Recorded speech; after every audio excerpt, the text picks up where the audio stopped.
प्यारे बच्चों, आप सभी को नमस्कार, सुप्रभात। आज दिनांक है 24 दिसंबर सन 2020 और आज हमें मिली है हिंदी की कार्यपत्रिका क्रम संख्या 140। तो बच्चों, आज की जो हमारी कार्यपत्रिका है वह आधारित है पाठ बस के नीचे बाग पर। जी हाँ, ये एक नया पाठ है। आइए कार्यपत्रिका पढ़ते हैं। नमस्ते बच्चों, आशा करते हैं कि आप स्वस्थ व खुश होंगे। जी हाँ, खुशी रहिए, आप खुशहाली से ही जिएं, बहुत बढ़िया है। क्या आप नन्हे बाग की कहानी पढ़ना चाहेंगे? किसी जंगल में एक छोटा बाघ खेल रहा था। खेलते खेलते वह जंगल के पास वाली सड़क पर निकल आया। सड़क पर एक बस खड़ी थी। जी हाँ, वही बस जिसमें यात्रीगण बैठ के एक स्थान से गंतव्य स्थान की ओर प्रस्थान करते हैं।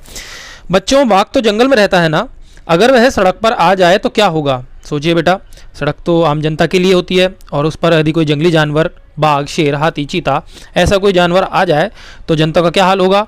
आप भी जानना चाहेंगे ना? तो अपनी हिंदी की पुस्तक में से बस के नीचे बाघ कहानी को पूरा पढ़िए और हाँ, अपने परिवार के सदस्यों को भी सुनाइए। ठीक है बेटा। आइए अब इस पाठ से कुछ नया सीखें। तो बेटा, सबसे पहले अपनी हिंदी की पाठ्य पुस्तक जो आपकी है रिमझिम, वह आप निकाल लीजिए। आइए इस पाठ को ही हम पढ़ लेते हैं। पृष्ठ संख्या आप देखिए 70 अपना निकालिए पाठ्य पुस्तक का, और 70 पेज नंबर पर आपको पाठ संख्या 12 बस के नीचे बाघ दृश्यमान होगा। आइए इसे पढ़ते हैं। किसी जंगल में एक छोटा बाघ खेल रहा था। खेलते खेलते वह जंगल के पास वाली सड़क पर निकल आया। सड़क पर एक बस खड़ी थी। जी हाँ, बस देख लेते हैं। ये देखिए, पीले रंग की बस आप देख सकते हैं। ठीक है, आगे क्या हुआ? छोटे बाघ ने देखा कि बस का दरवाज़ा खुला है। बाघ अपने अगले पंजे बस की सीढ़ी पर रखकर बस के भीतर देखने लगा। ये देखिए, ये रहा छोटा बाघ, ये रहा बस का दरवाज़ा, ये खुला हुआ था। जो छोटा बाघ था उसने अपने दोनों अगले पंजे बस की सीढ़ी पर रखे और बस के अंदर जाग के देखने लगा कि अंदर क्या है, कौन है। उसने देखा कि बस के भीतर आगे की तरफ से घर घर की आवाज़ आ रही है। जी हाँ, बस के भीतर आगे की तरफ से, अर्थात ये आप देख रहे हैं, ये ड्राइवर साहब हैं जो बस को चलाते हैं। और ड्राइवर साहब के यहाँ पर आप देख सकते हैं, ये गियर चेंज करने के लिए बेटा हैंडल है। ठीक है, इस हैंडल के नीचे ही बस का इंजन है। ठीक है, बस का इंजन आगे की तरफ होता है, ध्यान रहिए। तो यहीं से घर घर की आवाज़ आ रही थी। तो बाघ को, बच्चे को बड़ा ही अजीब लगा कि घर घर की आवाज़ आगे की तरफ से क्यों आ रही है। ठीक है, और उसके पास एक आदमी बैठा है। जी हाँ, जहाँ से घर घर की आवाज़ आ रही थी वहाँ पे एक आदमी बैठा था। ये रहा, ये थे ड्राइवर साहब। आगे चलते हैं। छोटे बाघ ने यह भी देखा कि उस आदमी के सामने एक दीवार सी है, लेकिन ये दीवार कुछ अजीब थी। क्या अजीब था जी इस दीवार में? इस दीवार में से बाहर की हर चीज़ साफ साफ दिखाई दे रही थी। जी हाँ, ये देखिए, छोटे बाघ ने देखा कि ये जो आदमी है इसके सामने एक दीवार है। ये रही वो दीवार, और इस दीवार में से बाहर की चीज़ें सारी की सारी साफ साफ दिखाई दे रही हैं। तो बेटा, ये कौन सी दीवार थी?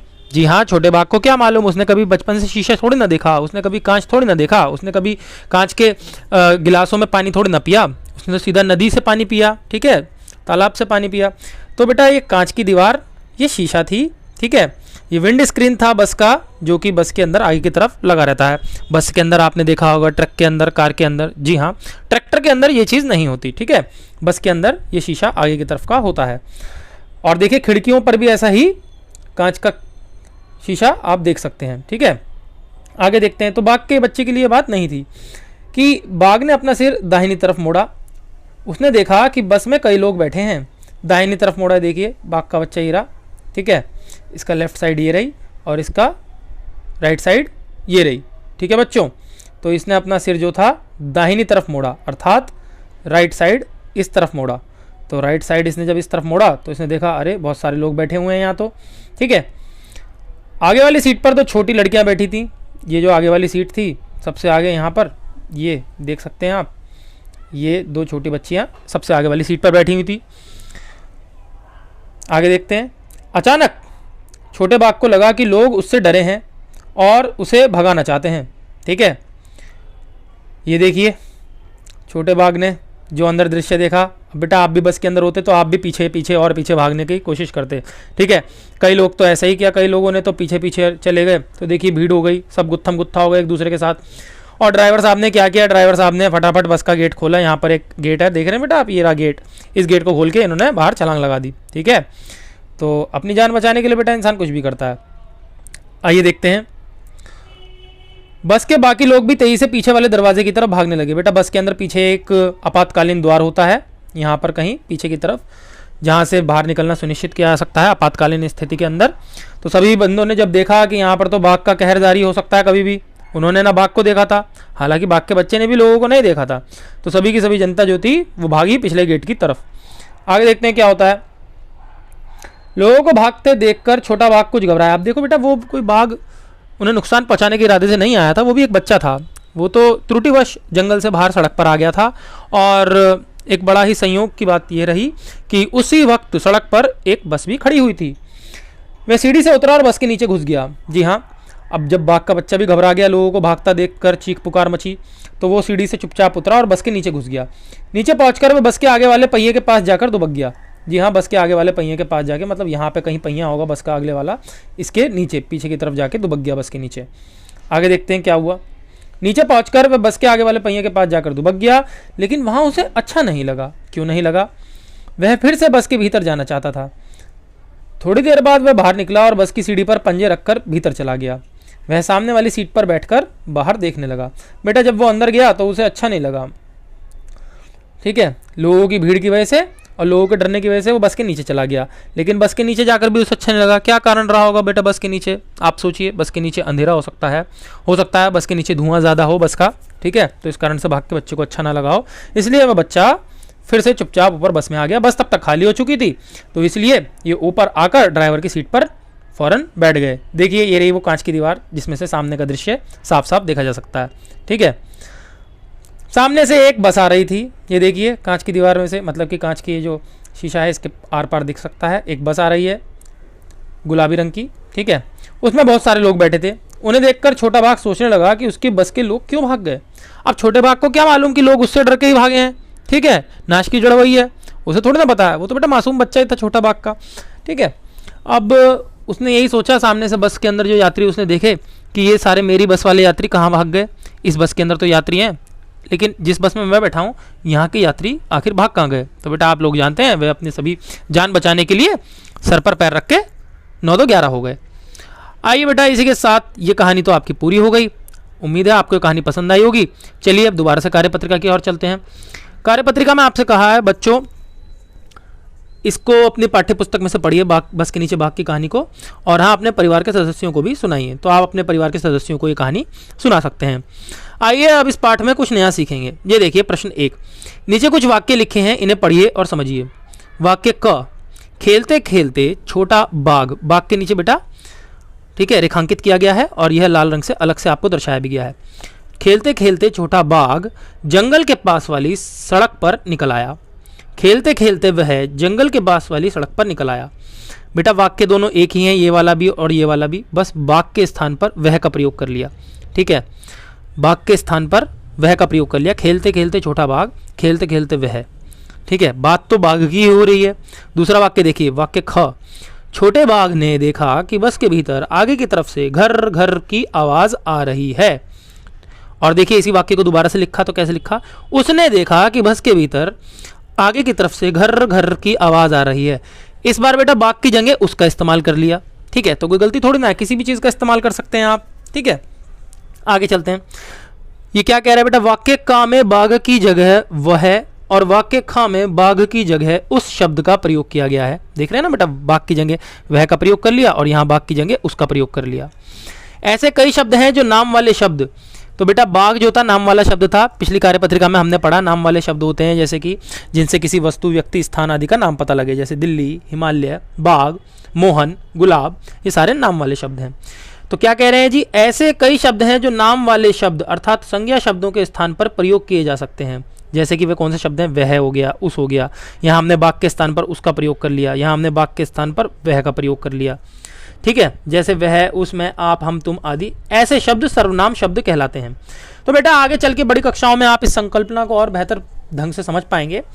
फिलहाल के लिए केवल इतना ही गांठ बांधिए कि जो नाम वाले शब्द होते हैं उनके स्थान पर आप दूसरे शब्दों का भी इस्तेमाल कर सकते हैं, ठीक है, जैसे बाघ के स्थान पर यहाँ पे आपको करके दिखाया है। वाक्य का अर्थ वही रहा है जो कि इस वाक्य का है, जो इस वाक्य का अर्थ है वही इस वाक्य का है, लेकिन यहाँ पर हमने बाघ के स्थान पर दूसरे कुछ शब्दों का प्रयोग किया है जिन्हें सर्वनाम शब्द भी कहा जाता है। प्रश्न 2 देखिए, यहाँ आपको ये चीज़ करके दिखाई थी, ठीक है, यहाँ आपको खुद से ये चीज़ करनी है। देखिए प्रश्न 2, यहाँ पे भी आप देख सकते हैं, नीचे दिए गए वाक्यों में रेखांकित शब्दों की जगह सही सर्वनाम शब्द लिखकर वाक्यों को दोबारा लिखिए। ठीक है, माली पौधे लगा रहा है। अब माली के स्थान पर आपको इन दोनों में से कोई एक शब्द इस्तेमाल करना है, वह या मैं। मैं पौधे लगा रहा है, क्या ये वाक्य आपको सही लग रहा है? मैं पौधे लगा रहा है, बात तो माली की हो रही है। क्या मैं माली हूं? नहीं ना। या आप माली हैं? नहीं। तो बेटा हम इस्तेमाल करेंगे किसका? वह का। वेरी गुड, हम यहाँ से वह का इस्तेमाल करेंगे माली के स्थान पर कि वह पौधे लगा रहा है, तो वाक्य सही हो जाएगा। आप यहाँ पे लिख सकते हैं वह, और फिर आगे लिख दीजिए वाक्य पूरा का पूरा इसी प्रकार से, वह पौधे लगा रहा है। फिर देखिए दूसरा वाक्य, भूख के कारण सोनू के पेट में चूहे दौड़ रहे हैं। तो बेटा यहाँ पे सोनू नाम वाला शब्द है।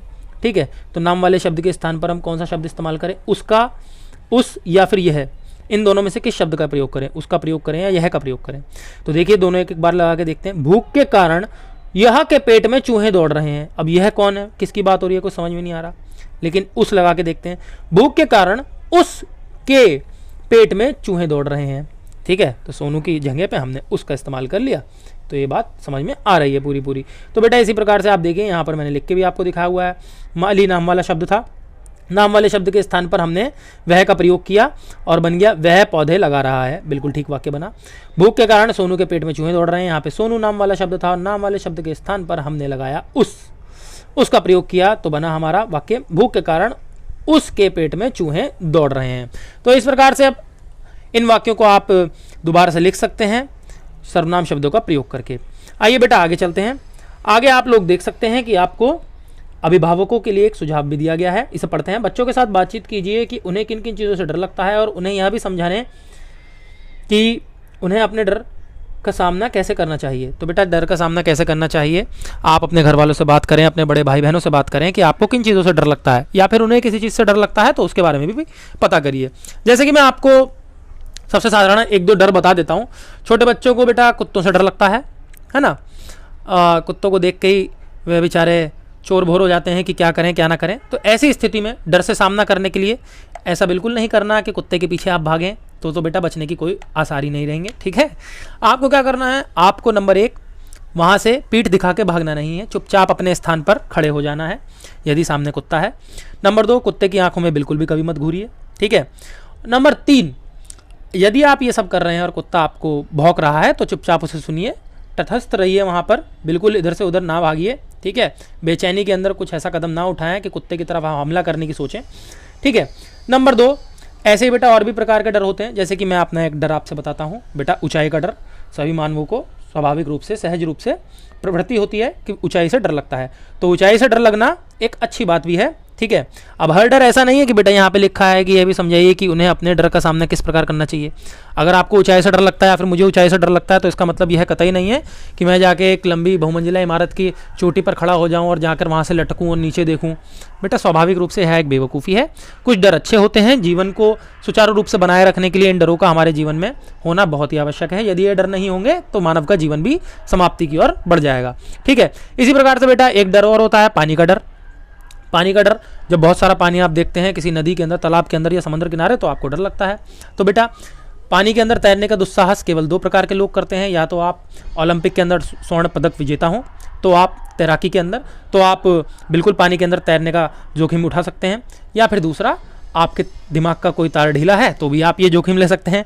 आप पर निर्भर करता है कि आप किस प्रकार से इस काम को अंजाम देना चाहते हैं। ठीक है, तो ऐसा कोई भी डर बेटा जिससे जान की हानि हो, ऐसे किसी भी डर को भगाने के लिए आप उसका सामना करने का प्रयास कभी ना करें। डर स्वाभाविक होते हैं, डर का होना एक अच्छी बात होती है। डर हमें बतलाते हैं, हालांकि डर के आगे जीत होती है, लेकिन हर डर के आगे जीत नहीं होती।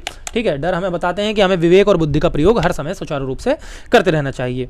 इसी के साथ बेटा अगर 1-2 डर की मैं और बात करूं जो कि आप उस पर काम करके अपने डरों को निकाल सकते हैं। छोटे बच्चों को बेटा लिफ्ट के अंदर बहुत डर लगता है। जब भी आप लिफ्ट में प्रवेश करें किसी मंजिल में आने या जाने के लिए, तो आप लंबी लंबी सांसें ले सकते हैं, 1 से 10 तक गिन सकते हैं, या फिर अपनी आंखें बंद करके अपने मम्मी पापा का हाथ भी पकड़ सकते हैं, आपको डर नहीं लगेगा। इसी के साथ बेटा किसी को आग का डर होता है। आग का डर होना एक अच्छी बात है, आग से खेलना किसने बताया, आग किसी की दोस्त नहीं होती। ठीक है, आग से दूरी बनाकर रखिए। तो इसी प्रकार से बेटा आप अपने बड़े भाई बहनों से बात करिए, अपने मम्मी पापा से बात करिए और उनके डर के बारे में और अपने डर के बारे में अनुभव एक दूसरे के साथ साझा करिए। तो आज की कार्यपत्रिका में बेटा केवल इतना ही। कल 25 दिसंबर है, आपको क्रिसमस की भूरी भूरी शुभकामनाएं। अपना ध्यान रखिए, स्वस्थ रहिए, मस्त रहिए, अपने हाथों को साबुन व पानी से नियमित रूप से धोते रहिए। कल आपसे फिर मुलाकात होगी एक नई कार्यपत्रिका के साथ, तब तक के लिए जय हिंद।